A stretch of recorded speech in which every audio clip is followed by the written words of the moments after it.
Assalamualaikum warahmatullahi wabarakatuh. Perkenalkan nama saya Sandi Firmansyah, Prodi Ekonomi Syariah kelas 1B. Di sini saya akan menjelaskan tentang instrumen peran pemerintah dalam kerangka ekonomi Islam, kebijakan fiskal dan moneter syariah. Yang pertama, saya akan menjelaskan tentang kebijakan fiskal. Kebijakan fiskal merupakan kebijakan yang dibuat oleh suatu pemerintah untuk dapat mengarahkan ekonomi suatu negara melalui pengeluaran dan pendapatan berupa pajak pemerintah. Adanya kebijakan fiskal dilatari oleh suatu realitas bahwa keadaan ekonomi suatu negara tidak selalu dalam kondisi yang optimal, sehingga dibutuhkan alat atau instrumen untuk mendekatkan ke kondisi yang ideal dan optimal yang diharapkan. Kebijakan fiskal memiliki tiga fungsi utama, yaitu fungsi alokasi, distribusi, dan stabilisasi. Fungsi alokasi yaitu untuk mengalokasikan faktor-faktor produksi yang tersedia dalam masyarakat sedemikian rupa sehingga kebutuhan masyarakat berupa public goods seperti jalan, jembatan, pendidikan, dan tempat ibadah dapat terpenuhi secara layak dan dapat dinikmati oleh seluruh rakyat Indonesia.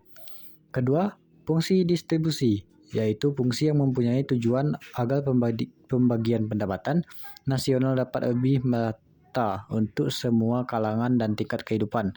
Ketiga, fungsi stabilisasi, agar terpeliharanya keseimbangan ekonomi, terutama berupa kesempatan kerja yang tinggi, tingkat harga-harga umum yang relatif stabil, dan tidak tingkat pertumbuhan ekonomi yang memadai. Kebijakan fiskal di Indonesia.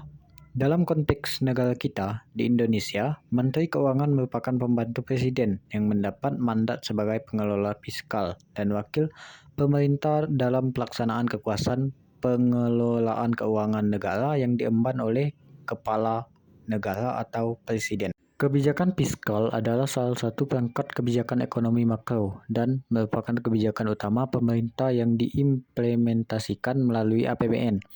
Kebijakan ini memiliki peran yang sangat penting dan strategis dalam memengaruhi perekonomian, terutama dalam upaya mencapai target-target pembangunan nasional. Selanjutnya, kebijakan fiskal dalam kerangka ekonomi Islam di Indonesia. Dalam konteks Indonesia, negara yang mayoritas penduduknya Muslim, tetapi berdasarkan Pancasila yang memberikan peluang kepada ajaran Islam untuk menjadi sumber hukum nasional, maka tidak berlebihan jika beberapa instrumen kebijakan fiskal yang ada dalam syariat Islam menjadi instrumen kebijakan fiskal nasional. Apalagi Islam merupakan agama rahmatan lil alamin yang memiliki watak asli salihun likulli zaman wa likulli makan, yaitu selalu sesuai untuk waktu, kapanpun dan dimanapun. Selanjutnya, ada kebijakan moneter dalam Islam. Kebijakan moneter adalah tindakan yang dilakukan oleh otoritas moneter untuk memengaruhi jumlah uang beredar dan kredit yang pada gilirannya akan mempengaruhi kegiatan ekonomi masyarakat. Bank sentral adalah lembaga yang berwenang melakukan kebijakan moneter untuk memengaruhi jumlah uang beredar dalam rangka mencapai tujuan kebijakan moneter. Selanjutnya, uang dalam Islam. Dalam bahasa Arab terdapat beberapa terminologi untuk menyebut uang, yaitu nukud, warik, ain, dan fulus.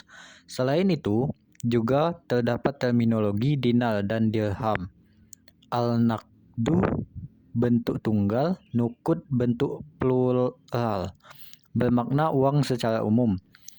Al-nuqdu juga berarti tunai, lawan dari mangangsur.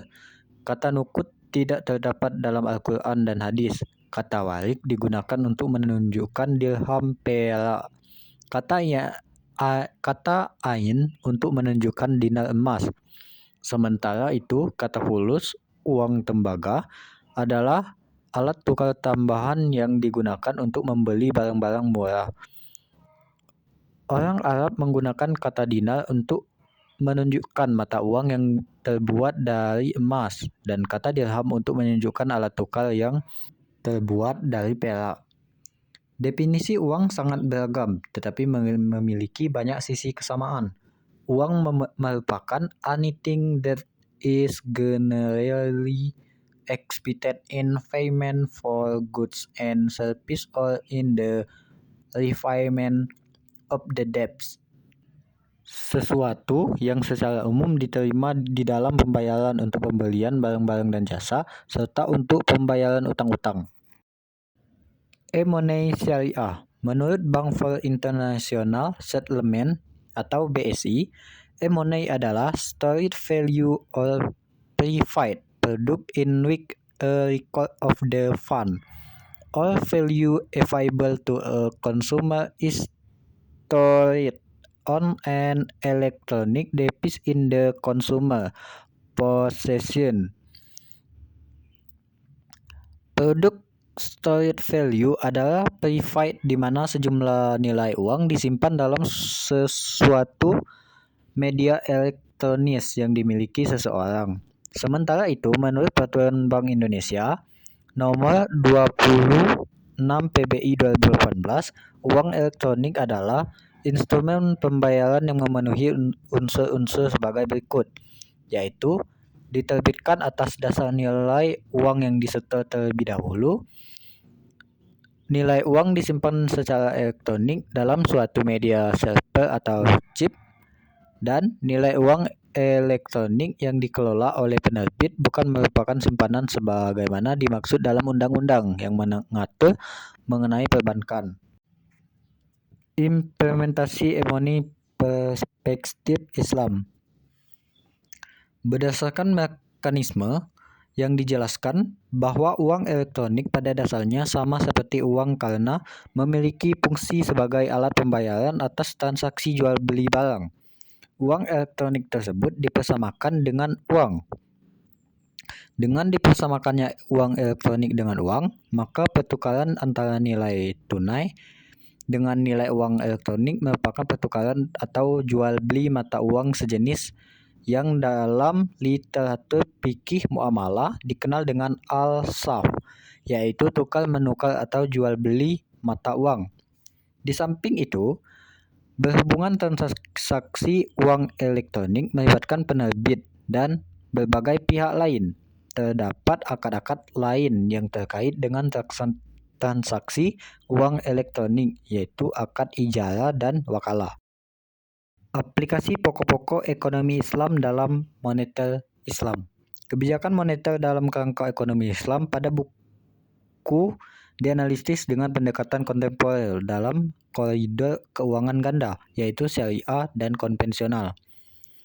Hal ini diperlukan karena terdapat perbedaan yang banyak situasi zaman Rasulullah SAW dan zaman kekinian. Kompleksitas persoalan pada zaman dahulu dengan zaman sekarang tentu berbeda. Oleh karena itu, perlu sikap arif dan bijaksana dalam membahas kebijakan moneter dalam kerangka ekonomi Islam di Indonesia.